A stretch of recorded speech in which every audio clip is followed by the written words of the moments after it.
하나님이 야곱에게 이르시되 일어나 베델로 올라가서 거기 거주하며 내가 내 형 에서의 낯을 피하여 도망하던 때에 내게 나타났던 하나님께 거기서 제단을 쌓아라 하신지라.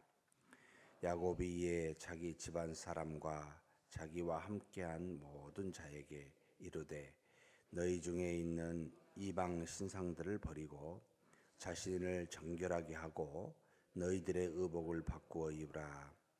우리가 일어나 베델로 올라가자. 내 환난 날에 내게 응답하시며 내가 가는 길에서 나와 함께 하신 하나님께 내가 거기서 제단을 쌓으려 하노라 하매, 그들이 자기 선에 있는 모든 이방 신상들과 자기 귀에 있는 귀고리들을 야곱에게 주는지라. 야곱이 그것들을 세겜 근처 상수리 나무 아래에 묻고 그들이 떠났으나 하나님이 그 사면 고울들로 크게 두려워하게 하셨으므로 야곱의 아들들을 추격하는 자가 없었더라. 야곱과 그와 함께한 모든 사람이 가나안 땅 루스 곧 베델에 이르고 그가 거기서 제단을 쌓고 그곳을 엘 베델이라 불렀으니 이는 그의 형의 낯을 피할 때에 하나님이 거기서 그에게 나타나셨음이더라. 리브가의 유모 드보라가 죽음에 그를 베델 아래에 있는 상수리 나무 밑에 장사하고 그 나무 이름을 알론 바굿이라 불렀더라.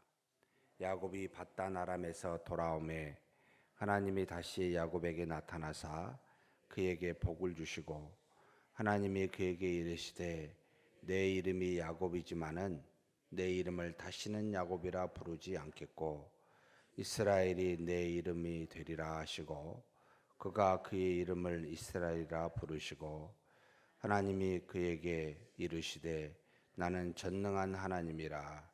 생육하며 번성하라. 한 백성과 백성들의 총회가 내게서 나오고 왕들이 내 허리에서 나오리라.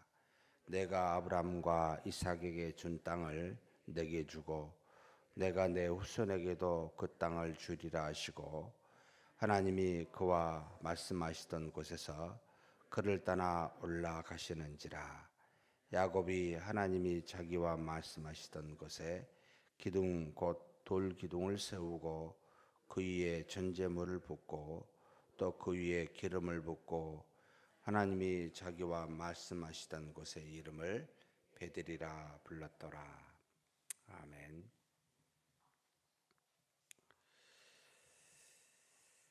35장은 34장을 기반하여 그 사건의 연장선상에 있습니다. 34장은 야곱의 딸 디나가 휘 족속 중에 하몰의 아들 세겜에게 추행을 당했던 사건입니다. 그래서 이 하몰의 민족, 하몰의 가족들이 야곱의 아들들과 함께 살자고, 한 민족이 되자고, 서로 딸을 주어 한 민족으로 살자고 요청하였을 때 할례 받지 아니한 자와는 그리할 수 없다. 그래서 너희가 만약 할례를 받으면 우리가 그리할 수 있다라고 말하여 할례를 받은 뒤 3일째 되는 날 바로 야곱의 아들 시므온과 레이가 칼로 그 모든 하몰의 그 성읍을 기습해서 모든 남자들을 다 죽이는 사건이 일어나게 됩니다. 칼로 사람을 참 죽인다는 것은 쉬운 일이 아닌데 여기에서 이제 두 가지 입장이 나타납니다.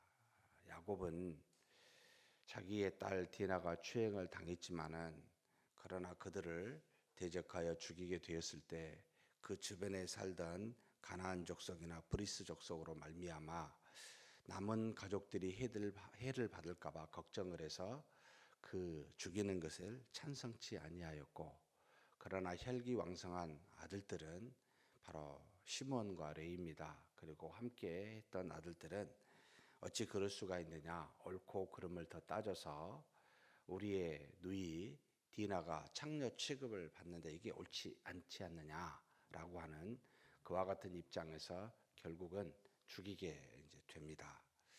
참 우리가 어떤 일을 행할 때마다 항상 이 두 가지 입장이 대립이 되는 것을 보게 됩니다.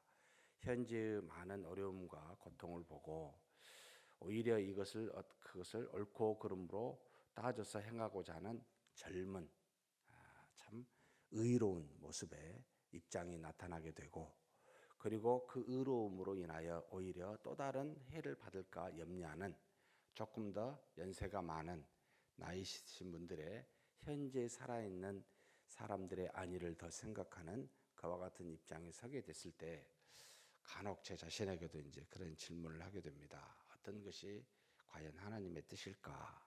어떤 것이 옳은 것일까? 옳고 그름을 따져서 했을 때 오히려 해를 받게 되면 안 해야 되는 걸까? 해를 받는다 할지라도 옳고 그름을 따져서 하는 것이 맞을까? 라고 할 때 답은 과연 어디에 있을까요? 그 뒤에 35장에 쭉 읽어봐도 답에 대해서 하나님은 말하고 있지 않습니다. 다만 어찌되었든 아들들이 아버지 야곱의 뜻과 상관없이 몰래 가서 그 일들을 행하게 됩니다. 그러자 당장에 이제 현실의 문제가 부딪히게 되지요. 야곱의 우려대로 가나안 족속과 주변의 브리스 족속이 하몰의 집안의 아들들이 전부 죽은 것을 보고 가만히 있을 리가 없겠지요. 그래서 하나님이 야곱에게 먼저 나타나서 이르십니다. 1절에 나타납니다. 일어나 베델로 올라가서 거기 거주하며 내가 내 형 에서의 낯을 피하여 도망하던 때에 내게 나타났던 하나님께 거기서 제단을 쌓아라 하신지라. 하나님이 이와 같은 재난에 임박한 상황이었을 때 요청한 것은 무엇입니까? 라고 물을 때는 너는 나한테 나와 제단을 쌓아라, 곧 경배하라 라는 것이었습니다. 정답은 하나님께 나아가는 거였습니다. 결국 하나님께서는 이 야곱에게 예전에 너가 에서의 낯을 피하여 하란으로 가는 도중에 거기서 이 베델이라는 곳에서 나타나 하나님으로부터 응답을 받았던 그곳으로 가라는 겁니다. 지금 세겜입니다. 세겜에서 베델까지는 베델이 더 남쪽에 있습니다. 가만히 이것을 살펴보면 하나님의 의도라고 이제 보이는데요. 한 50km 떨어져 있는데 하나님께서 약속한 가나안 땅에 점점 중심부로 지금 가게 하고 있습니다. 우리가 이 땅에서 살고 있지만 우리가 하나님의 뜻을 따라 산다고는 하지만 여러 가지 어려움이 있고 환란이 우리 주변에 임할 때마다 사실은 하나님이 그것을 사용하여 하나님이 처음 약속한 이 가나안 땅에 점점 중심부에 도달하게 하는 하나님의 뜻을 성취하게 하는데 이끄시고 계시다는 것을 바라보게 됩니다. 결국 모든 것은 합력하여 선을 이루는구나. 하나님의 뜻을 결국은 성취하게 하는구나. 우리는 잘 모릅니다. 미래도 모르고 현실의 문제가 어떤 하나님의 뜻이 있는지 당장에 알지도 못합니다. 그런데 지나놓고 보니까 그래, 하나님께서 이런 인도하심으로 하나님이 원하시는 바를 이루도록 더 이끌고 계셨구나를 보게 됩니다.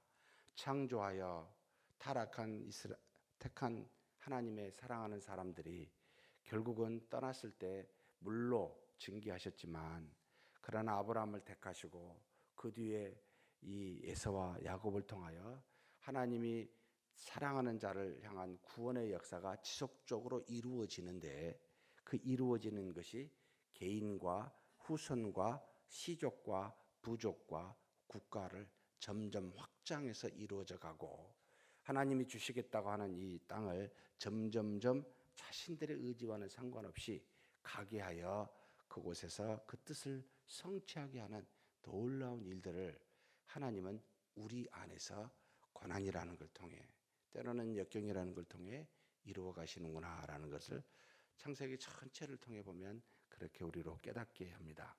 어찌 되었든 야곱이 이제는 하나님의 명을 따라 자기 집안의 모든 사람에게 말합니다. 참 이게 야곱의 위대한 점인데요. 뭐라고 이야기합니까? 2절에 너희 중에 있는 이방 신상들을 버리고 자신을 정결하게 하고 너희들의 의복을 바꾸어 입으라 라고 요청합니다. 자, 베델로 갈 텐데, 하나님의 명령하신 대로 갈 텐데 세 가지를 하라는 겁니다. 너희들이 가지고 있는 이방 신상들, 예전에는 여러분 고대 사람들은 모든 삶이 종교적입니다. 다 종교와 관련되어 있습니다. 그래서 종교적으로 믿고 있는 우상, 그 신은 무엇으로 만들겠습니까? 세상에서 가장 귀한 것으로 만듭니다. 그때나 지금이나 가장 귀한 것이 뭐였죠? 금입니다. 그러면 어떤 민족이 다른 민족을 침략했을 때 뭘 가져가겠습니까? 이방 신상이 좋아서가 아니고 금이어서. 하나님을 따르는 이 야곱의 아들들이 왜 이방 신상들을 가지고 있었겠습니까? 하몰의 집안에 가가지고요, 아들들을 다 죽이고요, 무슨 짓을 한지 아십니까? 모든 가축들을 빼앗고 약탈을 합니다. 인간의 추함이죠. 하나님의 택한 백성이라고 죄를 짓지 않는 것 아니지요. 그런 추한 일을 하는데 이 야곱이, 야, 우리가 가지고 있는 거 다 내놔라. 하나님 보시기에 가증한 것들 버리라 라고 이야기합니다. 사랑하는 성도 여러분, 하나님께 나아가 경배 드리고자 하는 자라면 하나님 외에 다른 것을 믿고 있는 것은 버려야 됩니다. 의지하고 있는 것이 있다면 여러분 놔두고 가야 됩니다. 그래서 신상들을 다 내라. 그러니까 나중에 자신들의 귀걸이까지인데, 귀걸이도 뭐예요? 다 금과 은이라는 뜻이죠. 귀걸이까지 냅니다. 그리고 그것을 상소리 나무 아래 묻게 되는 일이 일어납니다. 두 번째 뭘 요청합니까? 정결해라 라고 말합니다. 너희들의 마음을 단정해라. 잘못한 거 있으면 다 드러내라 라는 뜻입니다. 옷은 깨끗하게 갈아입으라. 단정한 옷으로 입으라 라고 말합니다. 몸과 마음을 하나님 앞에 바르게 추스리라는 것이지요. 너희들이 행한 바를 돌아보고 너희들이 하나님 앞에 범죄한 것이 있다면 돌이키사 그렇게 다 내려놓고 하나님이 명한 베델로 가야 되지 않겠느냐라고 해서 신상들을 내놓게 하고 정결케 하고 몸을 그 다음에 옷을 갈아입으라라고 이야기합니다. 사랑하는 성도 여러분, 우리가 고난이 있고 역경이 있으면 하나님께 나아가야 됩니다. 그런데 하나님께 나아갈 때는 반드시 우리가 가지고 있는 건 내려놓아야 됩니다. 정결하게 해야 됩니다. 마음을 바꾸라는 뜻이지요. 우리 의복도 여러분 단정하게 입어야 됩니다. 하나님 앞에 나아갈 때 하나님의 말씀을 듣고자 하는, 하나님께 경배하고자 하는 자의 자세는 이와 같아야 된다라고 가르쳐 주시며 야곱이 그렇게 요청하고 있습니다. 그러면서 우리가 일어나 3절입니다. 베들로 올라가서 내 환난 날에 내게 응답하시며 내가 가는 길에서 나와 함께 하시던 하나님께 내가 거기서 제단을 쌓으려 하노라. 환난 날에 함께 하셨고 늘 동행하신 하나님, 경험했던 거죠. 형 에서를 피해 도망갔었을 때 나타나신 하나님, 그분께 나아가 제단에 쌓겠다, 경배드리겠다는 뜻입니다. 그래서 그들은 야곱의 명대로 손에 있는 모든 이방 신상들과 자기 귀에 있는 귀고리들을 야곱에게 주고 야곱은 그것들을 세겜 근처 상수리 나무 아래에 묻게 됩니다. 그들이 떠났으나 하나님이 그 사면 고울들로, 5절을 같이 한번 읽겠습니다. 너무 중요한 말씀입니다. 한번 읽겠습니다. 그들이 떠났으나 하나님이 그 사면 고울들로 크게 두려워하게 하셨으므로 야곱의 아들들을 추격하는 자가 없었더라. 하몰의 집안이 다 죽었으니 같은 민족들이 가만히 있겠습니까? 그럴 리가 없죠. 그런데 가만히 있게 만드셨어요. 누가요? 하나님이요. 어떻게 하심으로? 그들로 크게 두렵게 하심으로. 나중에 우리가 여러분 레위기서나 우리가 지금 하고 있는 신명기에 늘 보면 이스라엘 민족이 갈 때마다 더 강하고 수가 많은 민족들을 여러분 다 물리치게 하셨을 때 꼭 하나님이 하셨습니다. 어떻게 하셨죠? 그들을 크게 두렵게 하십니다. 하나님의 놀라운 역사죠. 그들을 쫓아갈 만한 마음을 여러분 갖지 못하게 만들어 버리십니다. 그래서 하나님께 나오는 자에게, 경배하는 자에게 나머지는 하나님이 이처럼 책임을 져 주십니다. 그들로 추격하지 못하도록 두려운 마음을 주사 그들로 온전하게 베델로 가서 하나님께 경배할 수 있도록 하나님이 환경을 조성하여 주십니다. 믿으십니까? 그렇다면 우리 스스로 여러분 어려운 환경의 문제를 해결하려 하지 마시고 우리 스스로 대적들과 싸우려 하지 마시고 우리는 그저 하나님께 나아가 경배하는 자가 되어야 합니다. 그리하면 하나님께서 알아서 하신다라는 겁니다. 그렇게 믿는 저와 여러분이 되었으면 좋겠습니다. 그렇게 해서 이제는 베델로 가게 되어서 그곳에서 제단을 쌓습니다. 그래서 그곳을 엘 베델이라고 부릅니다. 베델은 하나님의 집인데 하나님의 집의 하나님이라는 말입니다.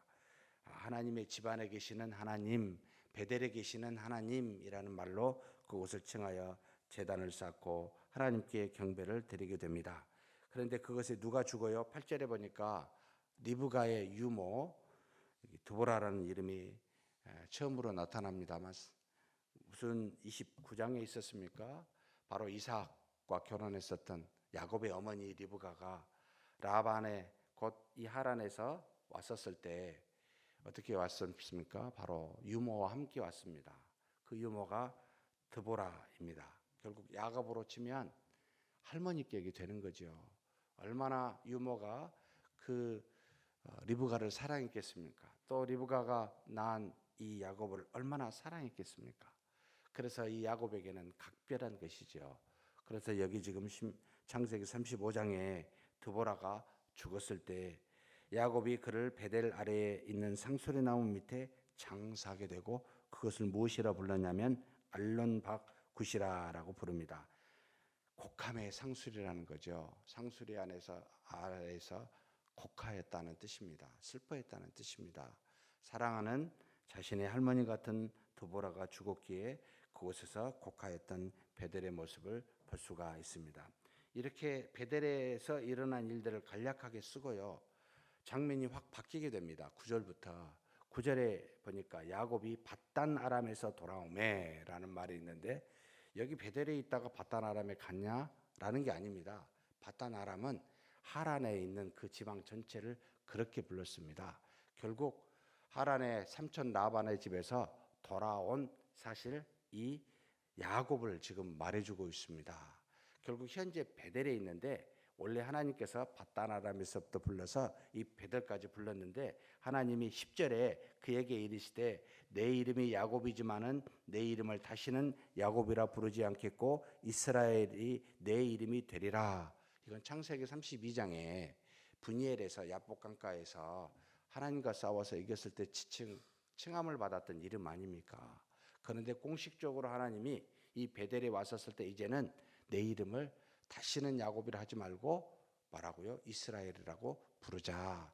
하나님이 그 밧단 아람에서 돌아온 네가 갔었을 때 하나님으로부터 은혜를 받은 이 베델에서 이제 우여곡절 끝에 다시 이 베델에 왔지만 밧단 아람에서 내가 너에게 은혜를 베푼 그 하나님이 이제 너를 이 베델에서 다시 말하는데 내 이름을 이스라엘이라고 하고 그리고 두 가지 복을 바로 11절과 12절에 주십니다. 11절을 같이 한번 읽겠습니다. 하나님이 그에게 이르시되 나는 전능한 하나님이라 생육하며 번성하라 한 백성과 백성들의 총회가 내게서 나오고 왕들이 내 허리에서 나오리라. 예. 생육하고 번성하게 되고 너는 내 허리에서 한 민족 한 백성이 나오고 한 백성의 총회가 되고 왕들이 나올 것이다. 야곱의 12지파가 그 12아들의 지파가 되고 그들로 하여금 하나님이 이스라엘이라는 나라를 세우시고 많은 왕들이 나오게 하는 것을 우리는 뒤에 보고 알고 있습니다. 이 복을 주신 거 또 12절에 같이 한번 읽겠습니다. 내가 아브라함과 이삭에게 준 땅을 내게 주고 내가 내 후손에게도 그 땅을 주리라 하시고 지금 이 가나안 땅 중심부에 있는 베델에 이 땅을 너에게 아브라함과 이삭에게 약속했죠. 너와 내 후손에게 주겠노라고 말씀하십니다. 사랑하는 성도 여러분, 하나님이 우리를 통해 말씀하신 바는 반드시 이루어집니다. 그것이 무엇입니까? 생육하고 번성하고 충만하게 살게 하는 하나님의 은혜입니다. 우리 모두에게 주셨습니다. 우리 주어진 곳에서 그런 은혜가 있습니다. 또 어떤 은혜가 있습니까? 하나님이 우리에게 주시고자 한 그 땅, 약속의 땅, 지금은 뭐죠? 하나님의 영원한 나라입니다. 반드시 주십니다. 이 두 가지 복이 우리에게 있습니다. 이걸 믿고 사는 저와 여러분이 되기를 주의 이름으로 축복합니다. 하나님 아버지 감사합니다. 하나님께서 야곱을 택하시고 하나님의 뜻을 이루어 주시니 감사합니다. 이제는 그가 야곱이 아니라 하나님을 이긴 자 이스라엘이라 칭하여 하나님의 놀라운 그 약속을 성취시켜 주시니 감사합니다. 이 땅에 사는 우리도 우연히 이 땅에 온 것이 아니라 하나님의 뜻을 따라오고 하나님의 뜻을 성취고자 우리를 불러오셨사오니 하나님 이 땅에서 우리에게 약속하신 바대로 생육하고 번성하여 하나님의 뜻을 이루어가게 도와주시고 약속하신 바대로 영원한 하나님의 나라에서 하나님과 더불어 영원히 사는 놀라운 복이 우리에게 있을 줄 믿사오니 그것을 소망하며 사는 우리 모두가 되게 하여 주옵소서. 다만 현실에서 어려움이 있을 때마다 하나님 앞에 나아가 경배하는 자 되게 하여 주시고 그 경배를 통하여 하나님께 영광을 돌리고 우리가 하나님 앞에서 온전히 하나님을 의지하지 아니하는 모든 것들은 버리고 오직 하나님께만 나와 예배드리는 믿음의 사람들 다 되게 하여 주시옵소서. 우리 주님 예수님의 이름으로 기도하옵나이다.